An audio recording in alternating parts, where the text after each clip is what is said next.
ഇത് ഈ നഗരസഭയിലെ വാർഡ് 35 പട്ടാക്കൽ വാർഡിൽ അവിടെ മുസ്ലിം ലീഗിൻ്റെയും UDFിൻ്റെ അടക്കമുള്ള ഒരു വലിയൊരു കോട്ടയായിരുന്നു.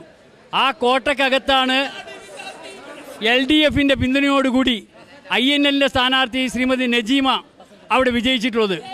വളരെ വലിയ ഒരു അത്ഭുതകരമായ വിജയമാണ് ഇത്.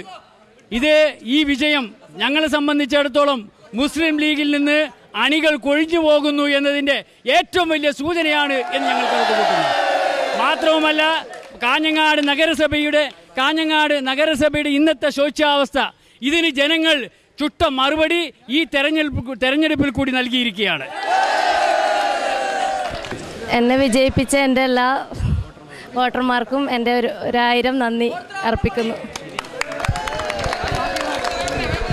കാഞ്ഞങ്ങാട് നഗരസഭയിലെ 35-ാം വാർഡിൽ നടന്ന ഉപതെരഞ്ഞെടുപ്പിൽ ഇടതുപക്ഷ പിന്തുണയുള്ള സ്വതന്ത്ര സ്ഥാനാർത്ഥി നജിമ 49 വോട്ടിന് വമ്പിച്ച ഭൂരിപക്ഷത്തോടു കൂടി വിജയിച്ചിരിക്കുകയാണ്.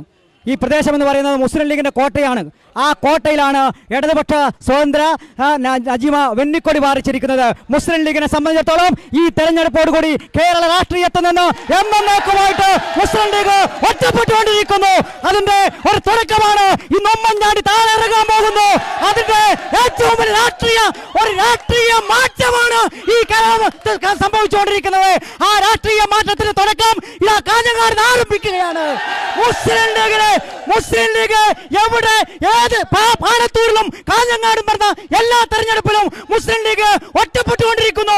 UDF നാറി ഈ കേരളത്തിനകത്ത് ഒറ്റപ്പെട്ടുകൊണ്ടിരിക്കുന്നു.